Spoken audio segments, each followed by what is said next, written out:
Hey, it's Raj from 3CB Performance. Brooklyn Nets superstar guard Kyrie Irving has been dealing with a right shoulder injury since mid-November, missing nearly 2 months, then returning for 9 games before a contact knee injury, and now has been ruled out for the remainder of the season after the team decided on shoulder surgery.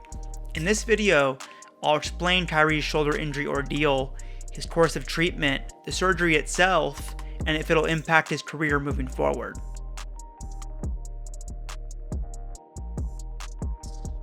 The Nets have described Kyrie's injury as, quote, shoulder impingement, which typically implies that tendons of the rotator cuff muscles and/or bursa, fluid-filled sacs that help reduce friction, are being pinched in what's known as the, quote, subacromial space.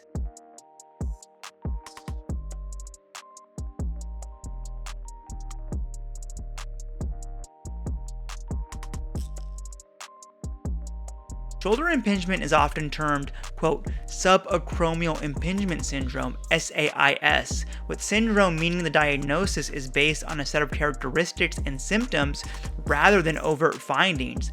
Further, it's a, quote, diagnosis of exclusion, which means the diagnosis you settle on after a process of eliminating other possibilities. SAIS is most common in sports that require repetitive overhead movements. For example, Kyrie said he was having pain whenever he was shooting the ball and can also occur due to acute trauma. We also heard, although never confirmed by the Nets, that Kyrie specifically may be dealing with, quote, thoracic bursitis, medically known as scapulothoracic bursitis, which refers to inflammation of the bursa between the scapula, shoulder blade, and thoracic skeleton. Kyrie himself confirmed he's dealing with, quote, some bursitis in the shoulder, but never explicitly mentioned where. Kyrie's treatment plan began with the conservative non-invasive option of physio, which research shows can be quite effective in dealing with shoulder impingement via parascapular and shoulder muscle strengthening, joint and muscle mobility, and movement repatterning. However, it wasn't effective for Kyrie, so he moved on to the next option. That next step, one Kyrie was self-admittedly weary of, was a targeted cortisone, a corticosteroid injection, possibly into an inflamed bursa or the subacromial space to help reduce inflammation and pain. The injection, in combination with ongoing rehab, helped Kyrie to return to the court and manage the pain. However, as is typical with cortisone injections, it was only a short-term solution, with the pain level returning to the point where the team and Kyrie, who astutely mandated that he wouldn't have more than one cortisone injection due to the potentially adverse effects of repeated injections, particularly on cartilage, decided to move on to the next option.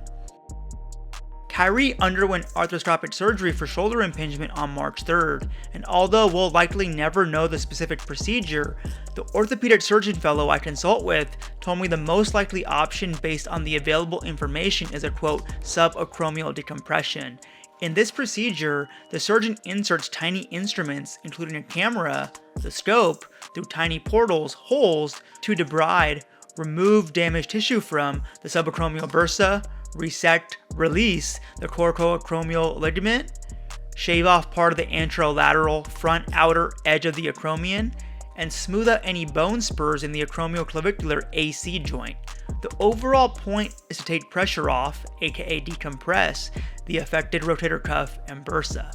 Additionally, there's also the possibility of removing the irritated tissue of the affected bursa, known as a, quote, bursectomy. The surgeon I consult with further commented that there may be a behind-the-scenes change in diagnosis after the surgery because it's not uncommon to find other damage in the shoulder, which can be seen with the inserted camera, such as a labral tear, and although an overt rotator cuff tear isn't likely at Kyrie's age, there's the possibility of a mild bursal-sided rotator cuff tendon tear that wasn't picked up on MRI.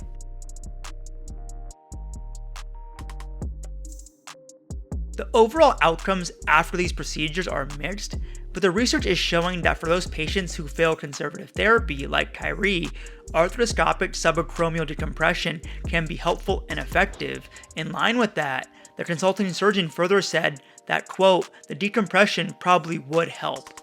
The real challenge, as after any shoulder surgery, will be the rehab, particularly regaining the high level of mobility required of the glenohumeral shoulder joint. It has the most range of motion of any joint in the body prior to beginning higher intensity strengthening. On average, the research shows that players return in roughly 3 months after surgery, and considering Kyrie has access to the well-renowned Nets medical and training staff, I'd expect him to fall within that schedule, if not sooner. Additionally, Kyrie has the luxury of the summer, so he can really take his time rehabbing and getting as close to 100% as possible for training camp in September and ramping up for the Nets' overarching goal, contending for a title in the 2020-21 season with the healthy Kyrie and Kevin Durant at the helm. That's a wrap for this video. Thanks for watching. My goal is to provide you with in-depth, evidence-based, narrative-free analysis. You can always find me on IG and Twitter at 3CB Performance. Make sure to sub to the channel and follow along on all social media for the latest updates. 3CB out.